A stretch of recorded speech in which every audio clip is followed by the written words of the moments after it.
नमस्कार साथियों, मैं प्रेम वर्मा अपने नए प्रैक्टिस सेट के साथ आप सभी लोगों के बीच में। आप सभी लोग जैसा कि जानते हैं कि प्रतिदिन हम लोग नए 30 प्रश्नों के साथ रूबरू होते हैं, उन्हें हल करते हैं, जिससे आपको अपने भविष्य में आने वाली आगामी परीक्षाओं में मेरा मानना है कि अवश्य उनसे आपको लाभ मिलेगा। तो बिना किसी देरी के चलते हैं हम लोग अपने पहले प्रश्न की तरफ।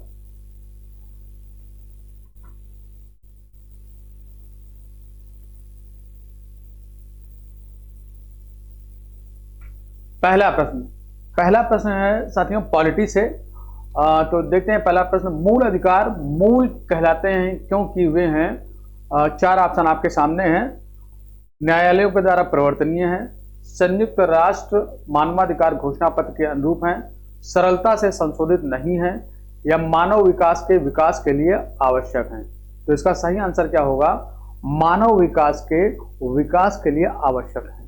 ठीक है, एक बार चूंकि मूल अधिकार क्या है, बहुत ही महत्वपूर्ण है। ठीक, आपके संविधान में जो भाग 3 में 12 से लेकर 35 तक मूल अधिकारों का जो विस्तार दिया हुआ है, उनसे आप सभी लोग जानते हैं कि एक न एक प्रश्न आपसे जरूर पूछता है।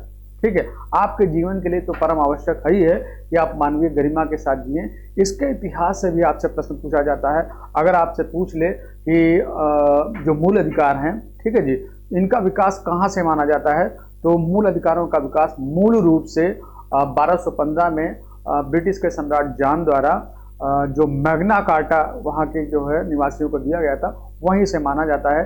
यानी कि मूल अधिकारों का विकास 1215 के सम्राट जॉन द्वारा दिए गए मैग्ना कार्टा से माना जाता है। ठीक, तो इसका विकास तो वहाँ से हुआ, लेकिन सबसे पहले संविधान में लिखित रूप से किस देश में ये शामिल किया गया, तो संविधान में लिखित रूप से मूल अधिकारों को शामिल करके अपने नागरिकों को देने वाला राष्ट्र कौन सा था?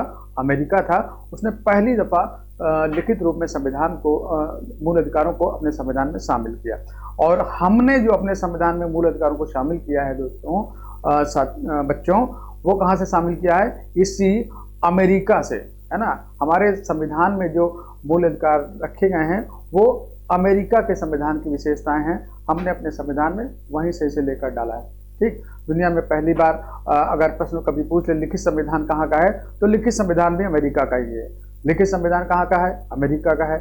लिखित रूप से सबसे पहली बार मूल अधिकार कहाँ पर डाले गए, तो अमेरिका में दिए गए। हमने अमेरिका की तर्ज पर ही वहीं से ये विशेषता अपने संविधान में ली। हमारे संविधान में मूल अधिकार भाग 3 में है, आर्टिकल 15 से लेकर 35 तक हैं। और एक सवाल आपको हर हाल में मूल अधिकार से मिलता ही मिलता है। तो इस प्रश्न का क्या होगा? डी होगा। और इसमें जो कुछ भी है ये हम लोगों ने डिस्कस किया। आगे देखते हैं भाई, संविधान में उल्लिखित मौलिक कर्तव्य किसके लिए हैं? सभी व्यक्तियों के लिए हैं, सभी नागरिकों के लिए हैं, केवल नागरिकों के लिए हैं, या फिर केवल केंद्रीय और राज्य के कर्मचारियों के लिए? तो किसके लिए हैं? सभी नागरिकों के लिए, है ना जी।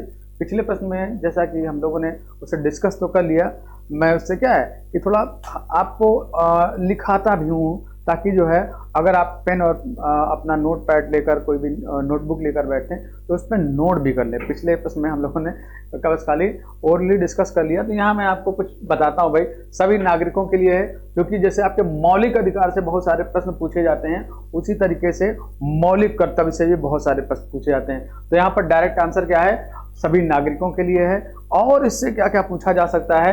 तो पूछा जाएगा भाई जो मौलिक कर्तव्य हैं ये किस देश से लिए गए, है ना जी। किस देश से या किस देश के संविधान से? तो कहाँ से लिया गया भाई? और रूस से। ठीक है, सभी के लिए है। वर्तमान में कितने हैं? तो वर्तमान में है आपके, वर्तमान में मौलिक कर्तव्य कितने हैं या मूल कर्तव्य जो है वो कितने हैं? तो वर्तमान में आपके 11 हैं। ठीक है, किस संविधान संशोधन के द्वारा, क्योंकि हमारे संविधान में मूल रूप से मौलिक कर्तव्य नहीं थे। ये भी आप एक बात जान लीजिए कि हमारा जो संविधान बना था उसमें मूल रूप से उस समय मौलिक कर्तव्य शामिल नहीं थे, बाद में शामिल किए गए। तो कब शामिल किए गए? ये शामिल किए गए भाई 1976 में, है ना जी। 1976 में शामिल किए गए। और किस संविधान संशोधन के द्वारा शामिल किए गए? तो ये संविधान संशोधन था आपका 86वां, सॉरी 1976 में ये शामिल किया गया, 42वें संविधान संशोधन के दौरान, है ना। 11वां शामिल किया गया था 86वें के दौरान। तो 42वें संविधान संशोधन के द्वारा 1976 में शामिल किया गया क्या, मौलिक कर्तव्य। और किस पूछा जाता है, किस समिति की सिफारिश पर, किस समिति की सिफारिश पर शामिल किया गया। बहुत ही महत्वपूर्ण प्रश्न है। तो ये सरदार स्वर्ण सिंह समिति जो थी, है ना, उसी की सिफारिश पर शामिल किए गए। सरदार स्वर्ण सिंह ने तो ये कहा था कि भाई 8 जो है मौलिक कर्तव्य शामिल किए जाने चाहिए, लेकिन संसद ने कितने शामिल किए थे, 10। ठीक है, यानी जब शामिल हुए थे तो 10 मौलिक कर्तव्य शामिल हुए थे। वर्तमान में कितने हैं, तो मैंने आपको बताया कि वर्तमान में है भाई आपके 11। तो 11वां सब कब शामिल किया गया था, अगर आपसे पूछ ले 11वां जो मौलिक कर्तव्य है ये कब शामिल किया गया था, तो 11वां मौलिक कर्तव्य शामिल किया गया था भाई 86वें संविधान संशोधन के द्वारा। कब शामिल किया गया था, 2002 में, है ना। 2002 में 86वें संविधान संशोधन के द्वारा मूल अधिकार में शिक्षा का जो अधिकार है, मैंने आपको कल बताया था, वो भी शामिल किया गया था 21(1) के तहत, है ना। तो ये शामिल किया गया था। और ये संविधान में हमारे है कहाँ पर, जब ये पहले था नहीं तो क्या है कि 42वें संविधान संशोधन 1976 के द्वारा इसे हमने शामिल कर लिया। तो जब शामिल किया होगा तो संविधान के किसी भाग में डाला होगा, संविधान के किसी आर्टिकल में डाला होगा। तो लगे हाथ इसको भी जान लेते हैं हम लोग। तो संविधान के किस भाग में डाला गया, तो भाई संविधान के भाग 4A में, भाग 4 पहले से ही था जहां पर नीति निर्देशक तत्व है ना। भाग 4 नया जोड़ा गया, भाग 4A। और आर्टिकल कौन सा जोड़ दिया गया भाई, तो इसके लिए आर्टिकल जिम्मेदार कर दिया गया 51A, है ना। यानी कि सारे के सारे जितने भी प्रश्न आपसे पूछे जा सकते हैं वे सब कुछ आपके सामने डिस्कस कर दिए गए हैं। ठीक है जी। अगला प्रश्न देखते हैं भाई, भारत के कार्यपालिका का अध्यक्ष कौन होता है, राष्ट्रपति, प्रधानमंत्री, विरोधी दल का नेता, या फिर भारत सरकार का मुख्य सचिव। तो इस प्रश्न को भी हम लोग देख लेते हैं भाई। भारत के कार्यपालिका का अध्यक्ष कौन होता है, राष्ट्रपति होता है ना जी, राष्ट्रपति होता है। और किस आर्टिकल के तहत होता है, तो इसके लिए मतलब भारत के राष्ट्रपति जो है कार्यपालिका का अध्यक्ष किस आर्टिकल के तहत है, यानी संविधान में कार्यपालिका का अध्यक्ष राष्ट्रपति होगा, इसके लिए किस अनुच्छेद में प्रावधान किया गया है, तो इसके लिए अनुच्छेद आता है आपका 53, है ना, आर्टिकल 53। लगे हाथ आप लोग ये भी रिवाइज कर लें भाई कि संविधान के किस आर्टिकल में भारत के राष्ट्रपति का प्रावधान किया गया है, आर्टिकल 52, है ना। अगला प्रश्न देखते हैं भाई, बंद अर्थव्यवस्था वह अर्थव्यवस्था है जिसमें मुद्रा पूर्ति पूर्णतः नियंत्रित होती है, घाटे की वित्त व्यवस्था होती है, केवल निर्यात होता है, ना तो निर्यात होता है और ना ही आयात होता है। तो इस प्रश्न का सही आंसर क्या होगा, इस प्रश्न का सही आंसर होगा डी। बंद अर्थव्यवस्था वो होती है जहां पर ना तो निर्यात होता है और ना ही आयात होता है। ठीक, तो लगे हाथ, क्योंकि ये इकोनॉमी का प्रश्न है। एक प्रश्न आपका हो इकोनॉमी में अपनी अर्थव्यवस्था की टाइप, है ना, या दुनिया में जितनी तरह की अर्थव्यवस्थाएं पाई जाती हैं, कितने प्रकार से पाई जाती हैं, उनका आधार क्या है, और उस आधार पर जिसने भी उस इकोनॉमी में महत्वपूर्ण योगदान दिया हो, यानी उस इकोनॉमी का जनक जो है, उससे आपसे प्रश्न पूछ लिया जाता है। और क्या पूछ लिया जाता है कि इन अर्थव्यवस्थाओं के आधार पर भारत की अर्थव्यवस्था को हम लोग किस अर्थव्यवस्था में गिनते हैं। एक प्रश्न आपको मिलता है तो हम लोग इसे डिटेल से भाई जान लेते हैं। तो वैश्विक अर्थव्यवस्थाएं जो हैं उनके प्रकार जान लेते हैं, है ना जी। और लगे हाथ ये भी जान लेंगे कि जो भारतीय अर्थव्यवस्था है वो किस प्रकार की अर्थव्यवस्था है। तो दुनिया भर की अर्थव्यवस्थाओं को मुख्यतः 3 भागों में बांटा गया है। पहला प्रकार क्या है, नियंत्रण या स्वामित्व के आधार पर। पहला प्रकार कौन सा है भाई, पहला प्रकार है नियंत्रण या स्वामित्व के आधार पर। नियंत्रण या स्वामित्व के आधार पर 3 तरह की अर्थव्यवस्थाएं आपकी, कौन कौन सी, एक तो आपका पूंजीवादी, है ना जी, पूंजीवादी। दूसरी कौन सी है, दूसरी है आपकी समाजवादी, है ना। और तीसरी कौन सी है, मिश्रित अर्थव्यवस्था। ठीक है जी। तो अपनी अर्थव्यवस्था किस तरह की है? मिश्रित है। और इसका आधार क्या है? नियंत्रण और स्वामित्व के आधार पर। दूसरा क्या है? दूसरा टाइप अर्थव्यवस्था का विकास के आधार पर, है ना जी। विकास के आधार पर। इकोनॉमी की जब आप मेरी क्लास लेंगे, पेड क्लास, तो उसमें पूरी तरीके से मैंने आपको बताया है कि दुनिया भर में अर्थव्यवस्थाएं कितनी तरीके की हैं। अगर 3 तरीके की हैं तो 3 तरीके में से पहला जो है नियंत्रण और स्वामित्व के आधार पर, उसमें भी 3 तरह की हैं। पूंजीवादी अर्थव्यवस्था है। आखिर इसके लक्षण क्या है, मुख्य लक्षण क्या है ना। और अर्थव्यवस्थाओं की जो प्रकार हैं अर्थव्यवस्थाओं के, उसमें इस अर्थव्यवस्था का प्रकार का जनक कौन है, और अगर कोई है, अगर उसने कहीं इसका उल्लेख किया है, किसी पुस्तक में उल्लेख किया है, तो उस किताब का नाम आपसे पूछा जाता है बार बार, है ना। लगे यार आपको बता ही देता हूँ, वेल्थ ऑफ नेशंस उस किताब का नाम है। और एडम स्मिथ महोदय पूंजीवादी अर्थव्यवस्था के जनक माने जाते हैं, है ना। तो उसी तरीके से विकास के आधार पर भी 3 तरह की अर्थव्यवस्थाएं हैं। एक तो आपकी आती है भाई विकसित अर्थव्यवस्था। दूसरी कौन सी है? दूसरी है विकासशील अर्थव्यवस्था। ये सब कुछ आपको इकोनॉमी की मेरी डिटेल क्लास में मिलेगा, जिसे करने के बाद इकोनॉमी का कोई भी प्रश्न आपसे छूटने वाला नहीं। फिलहाल यहाँ पर देखते हैं विकसित, विकासशील, और तीसरा कौन सा प्रकार है भाई? तो तीसरा प्रकार है अल्प विकसित। अल्प विकसित। कोई कमेंट करके जरूर बताएं कि नियंत्रण के आधार पर भारतीय अर्थव्यवस्था किस प्रकार की है, विकास के आधार पर भारतीय अर्थव्यवस्था किस प्रकार की है, और वैश्विक तीसरा प्रकार क्या है? वैश्विक संबंधों के आधार पर। वैश्विक संबंधों के आधार पर, है ना। तो यहाँ भी 2 तरह की अर्थव्यवस्थाएं होती हैं। एक तो होती है खुली और दूसरी होती है बंद। तो ये 3 तरह की जो अर्थव्यवस्थाएं होती हैं, उसमें कौन सी है भैया अर्थव्यवस्था? बंद अर्थव्यवस्था की इसने बात करी थी। और ये किस तरह की होती है? ना तो इसमें निर्यात होता है, ना ही आयात होता है। लेकिन वर्तमान समय में यानी समसामयिक विश्व में कोई भी अर्थव्यवस्था इस तरह से बड़ी ही मुश्किल से आपको ढूंढने को मिलेगी कि जहाँ पर ना कुछ भी आयात होता हो, ना कुछ निर्यात होता है। बस गिने चुने कुछ देश आपको दिए जा सकते हैं, जैसे आपका साउथ कोरिया है, कुछ उदाहरण, है ना। अगला प्रश्न, महात्मा गांधी राष्ट्रीय ग्रामीण रोजगार गारंटी योजना बनाने, संपादन करने और क्रियान्वयन की जिम्मेदारी निम्न में से किसकी होती है? ग्राम सभा, ग्राम पंचायत, राज्य सरकार, या फिर जिला ग्रामीण विकास क्या कहते हैं अभिकरण, है ना। बहुत ही महत्वपूर्ण प्रश्न है, और इसका सही आंसर क्या होगा? ग्राम पंचायत होगा। क्या होगा? ग्राम पंचायत। अगला प्रश्न देखते हैं भाई। अगला प्रश्न है हमारा सुमेलित करने के लिए कुछ योजनाएं हैं, और वो किस सन में शुरू की गई थी, उन योजनाओं के बारे में, है ना, आपको बताना है भाई।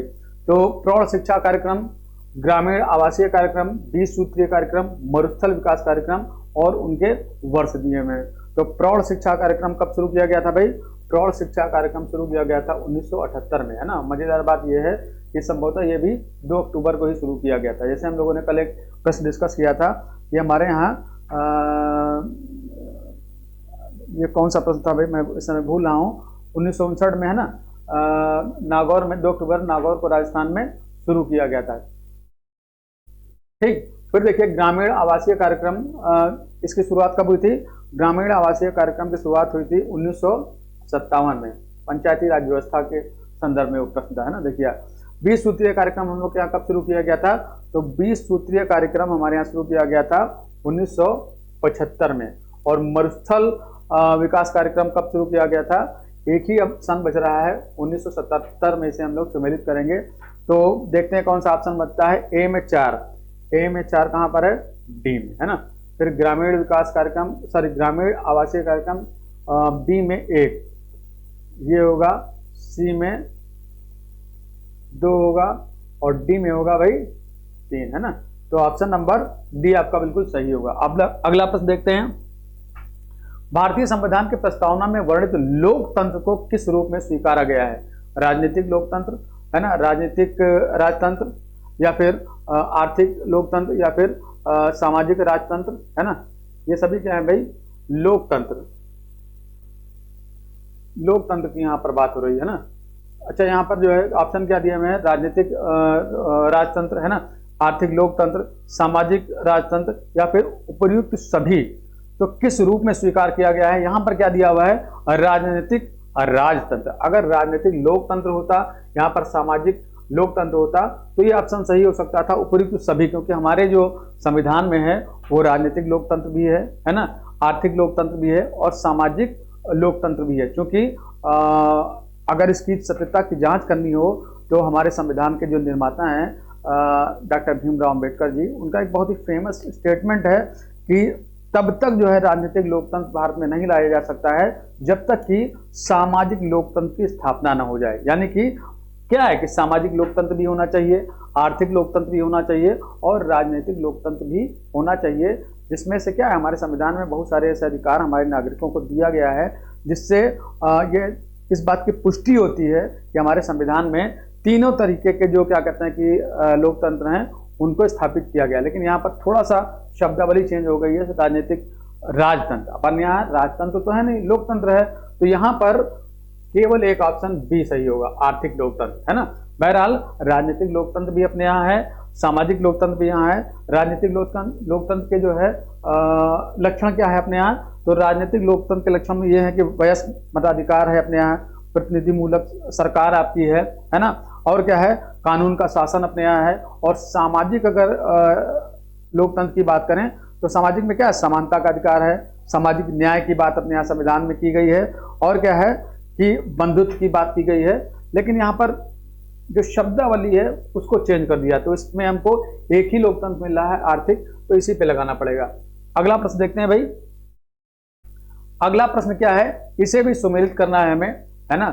अपने संविधान की कुछ विशेषताएं हैं, आप लोग जानते हैं एक प्रश्न अपने संविधान की विशेषताओं से हर बार पूछता है। मूल अधिकार में कौन सा मूल अधिकार जो है किस देश से लिया गया है, मौलिक कर्तव्यों में आपातकालीन जो व्यवस्था है वहां पर, है ना, इस तरह के बहुत सारी अपनी व्यवस्था जो संविधान की विशेषताएं हैं वहां से एक प्रश्न पूछता है। तो यहाँ पर देखें भाई, आपको आगामी परीक्षा में अवश्य ये सहयोगी साबित होगा। जैसे विधि का शासन जो है ये हमने कहाँ से लिया है, विधि का शासन, तो विधि का शासन हम लोगों ने लिया है भाई ब्रिटेन से, डायसी का जो है ना। नीति निर्देशक तत्व हमने कहाँ से लिया है, आयरलैंड के संविधान से। नीति निर्देशक तत्व कहाँ से लिया है भाई, सॉरी हाँ, नीति निर्देशक तत्व कहाँ से लिया है, आयरलैंड के संविधान से। नीति निर्देशक तत्व क्या है, दुनिया के संविधानों में ये विशेषता जो है बिल्कुल एक तरह से आप देखें कि बहुत बड़ी विशेषता है। दुनिया के केवल और केवल 2 देशों में ये विशेषता आपको मिलती है नीति निर्देशक तत्व की, एक तो आयरलैंड, दूसरा भारत। फिर समवर्ती सूची ये कहाँ से ली गई भाई, तो ऑस्ट्रेलिया से ली गई, है ना। और आपातकाल के दौरान जो है ये यहाँ का भाई छूटा हुआ है, आपातकाल के दौरान संविधान को स्थगित किया जाना है ना, ये इधर का था उधर चला गया, ये लाइन हमको लगता है यहाँ की थी और यहाँ से उठकर उस तरफ चली गई, है ना जी। ये पूरी की पूरी लाइन कहाँ पर है, ये पूरी की पूरी लाइन यहाँ का, आपातकाल के दौरान संविधान को स्थगित किया जाना, या संविधान में कुछ मूल अधिकार हैं उनको स्थगित किया जाना। संविधान को तो खैर स्थगित किया ही नहीं जा सकता, है ना, तो कुछ अधिकार हैं मूल, उनको जो है जब आपातकाल लगता है तो उन्हें स्थगित किया जाता है। तो कहाँ से लिया गया भैया, जर्मनी के संविधान से। तो इसको हम लोग सम्मिलित करते हैं, विधि का शासन एम.एच.आर यहाँ भी है, नीति निर्देशक तत्व बी में 3, है ना, तो बी में 3 यहीं पर है भाई। तो इसका सही आंसर क्या होगा, इसका सही आंसर होगा आपका बी। ठीक, अगला देखते हैं भाई। अगला प्रश्न यहाँ भी क्या है, सुमेलित करना है आपको। यहाँ पे कुछ स्टेट दिखाई दे रहे हैं और उस तरफ सूची 2 में उन राज्यों की क्या है, राजधानियां हैं। तो इन्हें हम लोग सुमेलित करते हैं भाई। मेघालय की राजधानी क्या है, मेघालय है आपका, मणिपुर है आपका, नागालैंड है, मिजोरम है। 4 स्टेट दिए गए हैं और ये चारों के 4 क्या है, पूर्वोत्तर भारत के, है ना, 7 सिस्टर जिन्हें हम लोग कहते हैं। तो मेघालय की राजधानी क्या है भाई, मेघालय की है शिलांग, है ना, मेघालय की राजधानी शिलांग है। और मेघालय से आपको एक ना एक प्रश्न मिलता है। जैसे मेघालय क्या है, मेघालय का पठार है, आपसे प्रश्न पूछता है कि इनमें से कौन सा पठार प्रायद्वीपीय पठार का हिस्सा है या नहीं है, तो मेघालय का पठार है ना। वहाँ पर 3 पर्वत श्रेणियाँ पाई जाती हैं, जो गारो खासी जयंतिया या वहाँ की जनजातियों से संबंधित प्रश्न आपको जरूर पूछा जाता है। गारो खासी जयंतिया जो है उनका पूर्व से लेकर पश्चिम या फिर पश्चिम से पूर्व जो है लोकेशन अवस्थिति आपसे पूछी जाती है। तो मेघालय बहुत ही महत्वपूर्ण है भाई, है ना। तो मेघालय की राजधानी क्या है, शिलांग है। फिर मणिपुर की राजधानी क्या है, मणिपुर की राजधानी आपका बताएं भाई, मणिपुर की राजधानी है इम्फाल, है ना, मणिपुर की इम्फाल है। नागालैंड की राजधानी क्या है, नागालैंड की राजधानी आपका है कोहिमा, और मिजोरम की है आइजोल, है ना। तो इसे हम लोग सम्मिलित करते हैं। ए में होगा 3, कहाँ पर है, यहाँ पर भी है, यहाँ पर भी है ना। मणिपुर में 4, तो बी में होगा क्या, मणिपुर में 4, बी में होगा 4 है। नागालैंड में सी में 1 और डी में 2, तो ये होगा क्या, बिल्कुल सही ऑप्शन, है ना। अगला प्रश्न देखते हैं। निम्न में से अमूल दूध कंपनी ने भारत में पहले दूध एटीएम की शुरुआत कहाँ से की थी, उत्तर प्रदेश, गुजरात, राजस्थान या फिर हरियाणा से। तो सबसे पहले कहाँ पर करी थी भाई, अमूल कहाँ की दूध कंपनी है, अमूल है एक्चुअल में गुजरात की। गुजरात में एक जगह है क्या, आनंद, है ना जी। वहीं से अमूल जो है आपकी अमूल की शुरुआत हुई थी, और अमूल की शुरुआत एक्चुअल में कब हुई थी, 1946 से हुई थी। और किसके प्रयासों से हुई थी, तो सरदार वल्लभ भाई पटेल, है ना जी। सरदार वल्लभ भाई पटेल का बहुत ही महत्वपूर्ण सहयोग था, जिससे शुरुआत हुई किसकी, अमूल की। और एक प्रश्न आपसे ये भी पूछता है, क्योंकि अमूल क्या है, भारत में दुग्ध उत्पादन करने वाली सबसे बड़ी कंपनी है ना। तो भारत में आपसे पूछता है श्वेत क्रांति, क्योंकि श्वेत क्रांति का संबंध किससे, दुग्ध से ही है ना। तो भारत में श्वेत क्रांति का जनक कौन है, डॉक्टर वर्गीज कुरियन, है ना जी। डॉक्टर वर्गीज कुरियन है। लेकिन यहाँ पर जो प्रश्न पूछा है इसने, पहला दूध एटीएम, तो पहले दूध एटीएम की शुरुआत भी कहाँ पर हुई थी, गुजरात के इसी जगह यानी आनंद में ही शुरुआत हुई थी। आनंद में ही शुरुआत हुई थी, और कब शुरुआत हुई थी भाई, 2014 में। और आनंद आया कब था, अमूल की स्थापना कब हुई थी आनंद में, 1946 में। और एटीएम का आया कब आया, 2014 में। ठीक। भारत में श्वेत क्रांति के जनक कौन है, डॉक्टर वर्गीज कुरियन। भारत में हरित क्रांति का जनक कौन है, डॉक्टर स्वामीनाथन जी, जिसको हम लोग कल या परसों जिस प्रश्न को हम लोगों ने किया था हरित क्रांति से संबंधित है ना, तो उसमें हम लोगों ने देखा था। तीसरा प्रश्न देखिए, ये भी क्या आ गया भाई, आपका सुमेलित करने वाला प्रश्न है, तो इसको भी हम लोग सुमेलित कर लेते हैं भाई। खनिज लोहा है, खनिज तेल है, अब्रक है, रॉक फास्फेट है, और उनसे संबंधित राज्य है आपका। तो खनिज लोहा के लिए कौन सा प्रमुख राज्य है भारत में, छत्तीसगढ़, है ना। यहाँ पर जो उपलब्ध जो आपके ऑप्शन है, फिर खनिज तेल के लिए आपका असम, है ना जी। खनिज तेल के लिए असम है आपका। अब्रक के लिए आपका राजस्थान, है ना। अब्रक के लिए क्या है, अब्रक के लिए है झारखंड। और रॉक फास्फेट के लिए है क्या चीज, राजस्थान, है ना जी। अब्रक के लिए झारखंड इसलिए होगा क्योंकि अब्रक के लिए झारखंड में एक जिला है, वहां खदान है ना। कौन सी, कोडरमा की खासियत क्या है, इसे विश्व की अब्रक की राजधानी बोलते हैं, इसे विश्व की अभ्रक राजधानी बोला जाता है ना। ये कभी नहीं बोलेंगे, तो इस स्टेट को कभी भी मतलब सुमेलित करना नहीं बोलेंगे अभ्रक से इसको। तो खनिज लोहा में छत्तीसगढ़, ए में 2 हमको 2 जगह मिल रहा है ना। खनिज तेल असम 2 जगह मिल रहा है, यहाँ भी थोड़ा ये टिपिकल हो गया। तो अभ्रक को कहाँ से जोड़ेंगे, 4, एक अभ्रक को जोड़ना है कहाँ पर भाई, अभ्रक को जोड़ना है झारखंड से। और रॉक फास्फेट डी को 3 यहाँ पर क्या, डी में 3 ये है ना। तो ये प्रश्न आपका होगा, इसे हमें सम्मिलित करना है। खनिज लोहा ये होगा, है ना, डी में 3, ये वाला सही होगा आपका। सी में 4, तो बी ऑप्शन आपका बिल्कुल सही होगा। अगला प्रश्न देखते हैं भाई। आदर्श शिक्षा निम्नलिखित में से सहायक होती है, किस चीज में, व्यक्ति की आजीविका में, है ना, और क्या है, व्यक्ति की आत्मनिर्भरता में, व्यक्ति की प्रतिष्ठा में वृद्धि में, व्यक्ति को बुद्धिजीवी बनाने में। तो किस चीज में होती है, व्यक्ति की आत्मनिर्भरता में, है ना। आदर्श शिक्षा वो होती है जो मनुष्य को हर तरीके से आत्मनिर्भर बनाए। ठीक। अगला प्रश्न देखते हैं क्या है। अनुसंधान का मूल उद्देश्य क्या होता है, अच्छी नौकरी के लिए पीएचडी की उपाधि प्राप्त करना, अपनी योग्यता सुधारने के लिए शोध पत्र प्रकाशित करना, नए ज्ञान की उत्पत्ति तथा वर्तमान ज्ञान का अर्थांतरण करना, या फिर किसी विषय में अध्ययन कर ज्ञान का सारांश लिखना। तो सही आंसर यहाँ पर क्या हो सकता है, देखने से ही लग रहा है भाई कि नए ज्ञान की उत्पत्ति तथा वर्तमान ज्ञान का अर्थांतरण करना है ना। ये क्या है, अनुसंधान का मूल उद्देश्य होता है। अगला प्रश्न, ऐसे चर जिनका संबंध अनुसंधान से नहीं होता किंतु वे आश्रित चर को प्रभावित कर सकते हैं, उन्हें कहते हैं पृष्ठभूमि संबंधी चर कहते हैं, या फिर बाह्य चर कहते हैं, या फिर आंतरिक चर कहते हैं, या फिर पूर्वगत क्या कहते हैं कि चर कहा जाता है। तो क्या होगा, ऐसे चर को क्या कहते हैं भाई, बाह्य चर कहते हैं। ठीक है जी। अगला प्रश्न देखते हैं, संगठनात्मक ढांचे के आधार पर विश्वविद्यालयों को वर्गीकृत किया जा सकता है। कैसे, आवासीय एवं संबंधक विश्वविद्यालय में, केंद्र शासित एवं राज्य शासित विश्वविद्यालय में, एकात्मक शिक्षण विश्वविद्यालय एवं संघात्मक विश्वविद्यालय में, या फिर उपर्युक्त में से किसी में नहीं। तो किसमें कर सकते हैं भाई, आवासीय एवं संबंधक विश्वविद्यालयों में। इसका आंसर क्या होगा, एक। अगला प्रश्न, एक विश्वविद्यालय तथा मानद विश्वविद्यालय में अंतर है।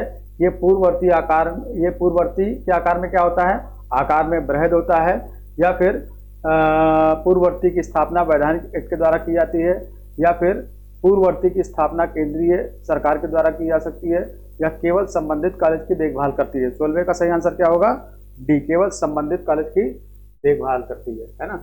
और एक विश्वविद्यालय तथा मानद विश्वविद्यालय में अंतर क्या होता है, जो विश्वविद्यालय होता है उसकी स्थापना संसद के अधिनियम या फिर जो राज्य की विधायिका होती है उसके अधिनियम के द्वारा होती है, जबकि जो मानद विश्वविद्यालय होता है इसकी स्थापना कैसे होती है, मानद विश्वविद्यालय की स्थापना यूजीसी के सलाह पर शिक्षा जो है मंत्रालय द्वारा की जाती है ना। ये अपनी फीस क्या कहते हैं कम या ज्यादा करने के लिए स्वतंत्र होते हैं, ये स्वतंत्र नहीं होते हैं। बहुत सारी इसी तरह की क्या कहते हैं कि डिफरेंसेस हैं, है ना। अगला, वर्तमान में भारत की जनसंख्या वृद्धि निम्न में से किस दौर से गुजर रही है, स्थिर जनसंख्या, सतत वृद्धि, तीव्र उच्च विकास, या फिर निश्चित रूप से गिरने के साथ जो है उच्च वृद्धि दर पाई जाती है। तो इसका आंसर क्या होगा भाई, निश्चित रूप से गिरने की प्रवृत्ति के साथ साथ उच्च वृद्धि दर पाई जा रही है। ठीक है। और ये किस तरह का लक्षण है, ये आपका लक्षण है तीसरा लक्षण, तीसरे से सॉरी, जो जनसंख्या के लक्षण हैं जनसंख्या वृद्धि के, उसमें तीसरे चरण को छोड़कर हम क्या है चौथे चरण में प्रवेश कर रहे हैं। और चौथे चरण की विशेषता क्या होती है, चौथे चरण की खासियत ये होती है भाई, पहले तो ये जान लें कि हम लोग किस चरण में प्रवेश कर रहे हैं, चौथे चरण में। जनसंख्या वृद्धि के जो चरण हैं उसमें तीसरे के बाद चौथे चरण में, वर्तमान में क्या है तीसरे में थे हम लोग, लेकिन अब क्या चौथे चरण में प्रवेश कर रहे हैं। और चौथे चरण के जो लक्षण होते हैं वो क्या होते हैं भाई, चौथे चरण के लक्षणों में से पहला लक्षण होता है भाई प्रजनन दर में गिरावट होती है ना। प्रजनन दर में होती है क्या, गिरावट। तो अभी तक अपने यहाँ क्या थी, अपने यहाँ प्रजनन दर यानी कि TFR जो था, TFR जो था वो कितना था, 2.1 था, है ना। लेकिन वर्तमान में क्या हो गया है, 2 हो गया है। वर्तमान में कितना है, 2 हो गया है, यानी कि क्या है प्रजनन दर में गिरावट हो रही है। और इसकी खासियत क्या होती है चौथे चरण के, और इसकी खासियत ये होती है भाई कि मृत्यु दर में होती है क्या, कमी। तो अपने यहाँ क्या है, मृत्यु दर में कमी आ गई, अपने यहाँ मृत्यु दर में कमी आ गई है ना। और जीवन प्रत्याशा क्या है, लगातार बढ़ रही है। ठीक।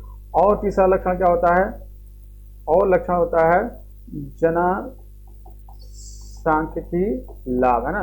जनसांख्यिकी लाभ, जनसांख्यिकी लाभ क्या है, जनसांख्यिकी लाभ का मतलब है कि अपने यहाँ की जो टोटल जनसंख्या है उसमें से अधिकांश लोग जो है वो क्या है 15 से 64 क्या कहते हैं कि आयु अवस्था के बीच के हैं। और जब इस बीच के हैं तो इसका मतलब क्या है कि अपने यहाँ जो जनसंख्या का अधिकांश हिस्सा है वो कैसा है, कार्यशील है। कार्यशील से मतलब क्या है, ये अपने यहाँ आर्थिक रूप से एक तरह से ये सकारात्मक बात हुई, है ना।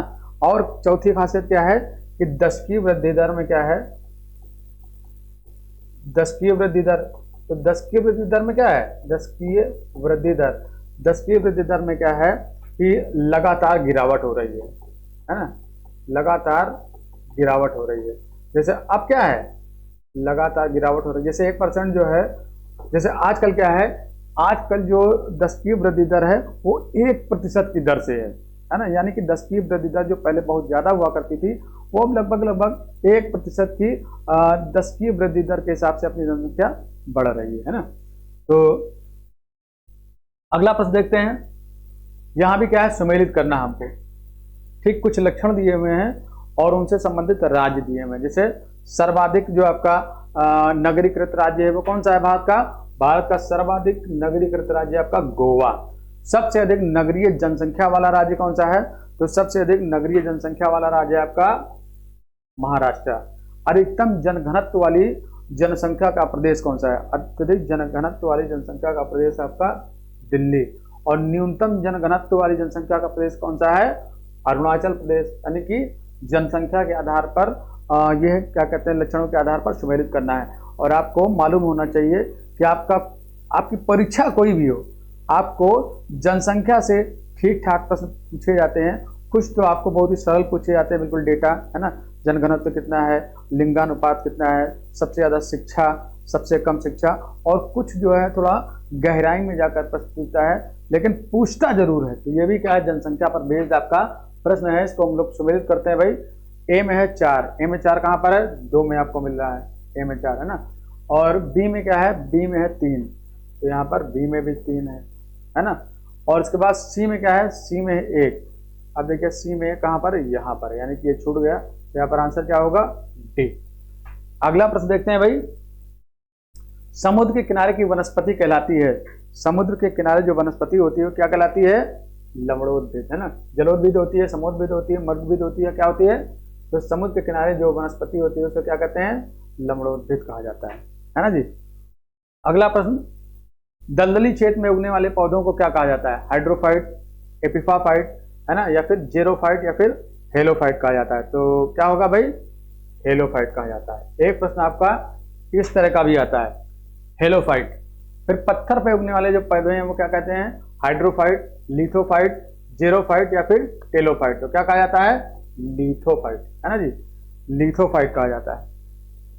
अगला प्रश्न, निम्नलिखित में से कौन सा स्वशासन संरक्षण रणनीति का उदाहरण नहीं है? जैवमंडल, राष्ट्रीय उद्यान, पवित्र उपवन, या फिर वनस्पतिक बाग। तो इसका सही आंसर क्या होगा? 22 में सही आंसर होगा वनस्पतिक बाग, है ना जी, डी। क्योंकि ये तीनों जो उदाहरण है ये किस तरह के हैं भाई? ये आपके इन सीटू का है ना। इन सीटू यानी कि इसी को क्या कहते हैं? इसी को कहते हैं स्वस्थाने, है ना, या इसी को क्या कहते हैं? प्राकृतिक आवास वाले। ठीक है जी। तो इसके तीनों उदाहरण कौन से हैं? जैवमंडल है, राष्ट्रीय उद्यान है, और पवित्र उदाहरण है। और एक्स-सीटू के क्या होते हैं? एक्स-सीटू या फिर वाह स्थाने इसी को बोलते हैं, या फिर इसी को क्या बोलते हैं? मानव निर्मित। तो इसके उदाहरण कौन कौन से हैं? तो इसके उदाहरण, इस पर एक प्रश्न जरूर पूछता है भाई। तो इसके उदाहरण है आपका, एक तो यही हो गया वानस्पतिक बाग हो गया, है ना, और क्या होगा?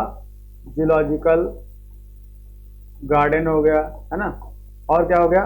सीड बैंक हो गया। ये सब क्या है? ये सब आपके एक्स-सीटू या वाह स्थाने के क्या हैं? उदाहरण हैं। अगला प्रश्न देखते हैं भाई। जैव विविधता पर हुआ ऐतिहासिक कन्वेंशन अर्थ समिट 1992 में कहां पर हुआ था?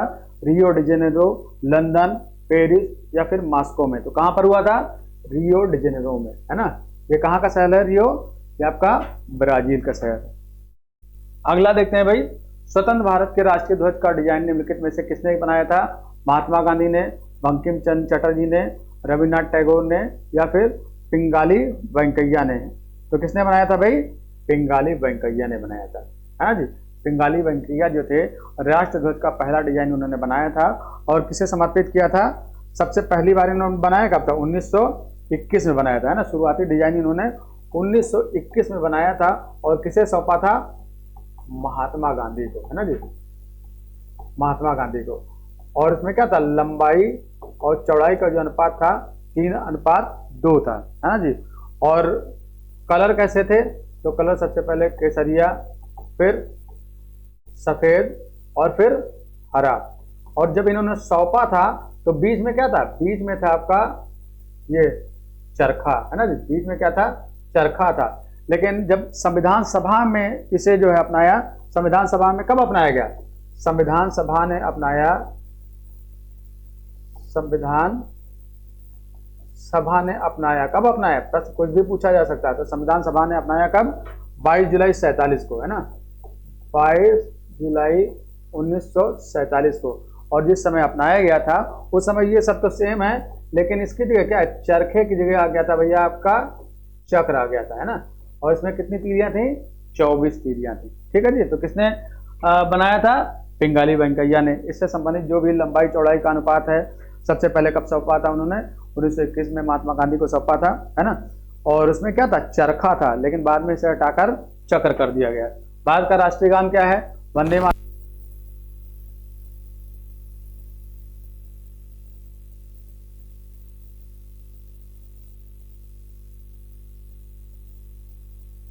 देखा है ना।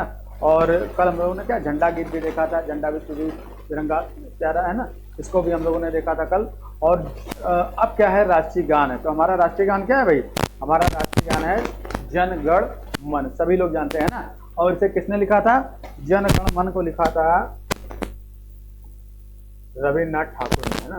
किसने, रविन्द्रनाथ ठाकुर या फिर रविन्द्रनाथ टैगोर ने। और सबसे पहली बार से कांग्रेस के अधिवेशन में जरूर पूछता है कब गाया गया था, सबसे पहली बार 1911 में। और वो कौन सा अधिवेशन था, कलकत्ता का, है ना। कलकत्ता का किसका अधिवेशन, कांग्रेस का अधिवेशन था। कलकत्ता के कांग्रेस के अधिवेशन में पहली बार इसे गाया गया। और संविधान सभा ने कब अपनाया था, संविधान सभा ने कब अपनाया था, तो संविधान सभा ने इसे अपनाया 24 जनवरी 1950 को, है ना। तो कोई भी प्रश्न घुमा फिरा के पूछे, आप जवाब देने की स्थिति में रहेंगे। कंप्यूटर डेटा की सबसे छोटी इकाई क्या होती है, बिट है, बाइट है, रिकॉर्ड है या फिर फाइल है। तो सबसे छोटी इकाई क्या होती है, सबसे छोटी इकाई होती है बिट की, है ना। और बिट आपका क्या है, बिट आपका या तो 0 का हो सकता है या तो 1 का हो सकता है। ठीक है जी। 4 बिट मिलकर क्या बनते हैं, 4 बिट बराबर होता है एक निप्पल, है ना। और 8 बिट बराबर क्या होता है, 8 बिट बराबर होता है एक बाइट के। इस तरह से आपकी क्या कहते हैं कि कंप्यूटर की डेटा की इकाइयाँ चलती हैं। फिलहाल सबसे छोटी इकाई क्या है, बिट। अगला प्रश्न, माइकल एंजेलो वायरस है कैंसर का उत्तरदायी वायरस, कैंसर से बचाव करने वाला वायरस, धूम में फैलने वाला वायरस या फिर एक कंप्यूटर वायरस। कैसा भाई, एक कंप्यूटर वायरस है। माइकल एंजेलो क्या है, एक कंप्यूटर वायरस है जो फाइलों को करप्ट कर देता है। 28 में क्या होगा, तो 28 में होगा भाई सारे कंप्यूटर की क्या बेसिक बात, मशीनी भाषा, है ना जी।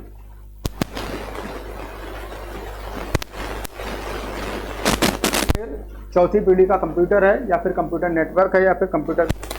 तो एप्पल क्या है, एक फल भी है, लेकिन यहाँ पर जो पूछना चाह रहा है क्या है, चौथी पीढ़ी का कंप्यूटर है ना जी।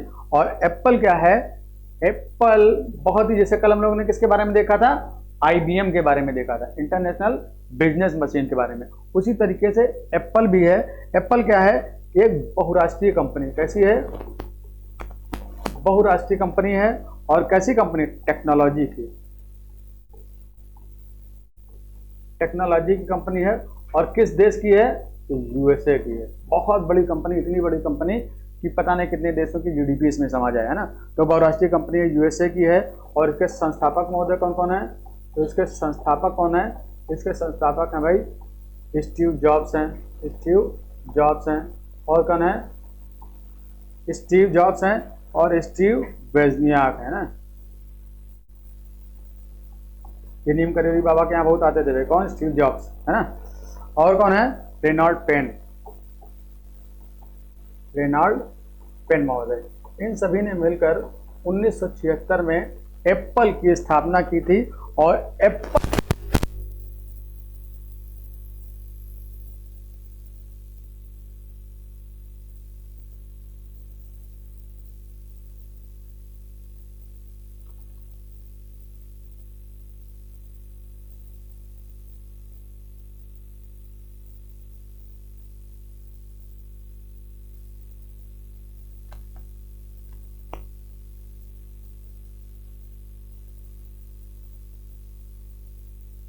आईफोन आते हैं, हर इंडियन का जो है ख्वाब होता है कि हमारे पास आईफोन होना चाहिए। और क्या है, आईपैड आते हैं इसके, एप्पल के, है ना। ठीक है। और इसका ऑपरेटिंग सिस्टम, इसको हम लोग, है ना, MOS ऑपरेटिंग सिस्टम के नाम से जानते हैं। ठीक है जी। तो ये रही आपकी एप्पल कंपनी 1976 में आई थी। फिर क्या है, तीसरा और आखिरी प्रश्न क्या है, इसको हमको सुमेलित करना है। ठीक, रूस का मैन्चेस्टर किसे कहते हैं, रूस का मैन्चेस्टर कहते हैं इवानोवो, है ना जी। जापान का मैनचेस्टर है आपका ओसाका। भारत का मैनचेस्टर कौन सा है, अहमदाबाद। ब्राजील का मैनचेस्टर क्या है, साओ पोलो। अभी हम लोगों ने एक और प्रश्न किया था 4 ही 5 दिन पहले, अब वो कौन सा प्रैक्टिस सेट है ध्यान नहीं है, लेकिन उसमें हम लोगों ने हल किया था कि इंडिया का जो है उत्तर भारत का मैनचेस्टर कौन सा है। तो उत्तर भारत का मैनचेस्टर क्या है, कानपुर है ना जी। और दक्षिण भारत का हम लोगों ने हल किया था, कोयम्बटूर है। ठीक, तो यहाँ पर क्या है भाई, भारत का मैनचेस्टर किसको बोलते हैं, अहमदाबाद को। तो इसे हम लोग सम्मिलित करते हैं। रूस ए में क्या होगा 3, ए में होगा 3, 2 जगह पे हमें मिल रहा है। बी में होगा 4, बी में 4 भी 2 जगह मिल रहा है। भारत का मैनचेस्टर सी में होगा 8, तो सी में होगा 8, यानी कि बाकी यहीं पे मिल रहा है। तो ये प्रश्न होगा 8, यानी कि 30वें में होगा 8। तो ये रहे हमारे आज के प्रश्न, है ना। और आज के प्रश्न पत्रों के साथ बहरहाल क्या है कि मैंने आप लोगों के लिए 30 प्रश्न पत्र जो है टाइप कराए हैं, लेकिन मेरा ये मानना है कि बिल्कुल परीक्षा आपके पास पहुंच चुकी है। और जीएस में आप लोगों ने 25 सेट हल किए हैं, ठीक ठाक कलेक्शन आपके पास है। अगर आप लोग अच्छे से देखेंगे तो बहुत ही बहुउपयोगी प्रश्न हैं आपके साथ, जो डायरेक्ट आपको मिल सकते हैं। और इसकी व्याख्या से आपको बहुत सारे प्रश्न ऐसे होंगे जिन्हें आप जो है अपने प्रश्न पत्र के प्रश्नों को हल कर पाने में वहाँ से सहयोगी सामग्री उसमें पाएंगे आप लोग। अब मेरा ये प्रयास है कि जो बचे हुए दिन है इसमें हम लोग कुछ जो है महत्वपूर्ण समसामयिकी को भी डिस्कस कर लें। तो प्रयास रहेगा मेरा कि हम लोग अब जो है अगली क्लास में, यानी कल जो है जब मिलेंगे, तो समसामयिकी के रूप में कुछ महत्वपूर्ण विषय वस्तु जो है जो होगी वो आप लोगों के पास डिस्कस की जाएगी। तब की असिस्टेंट प्रोफेसर के लिए ये आपके लिए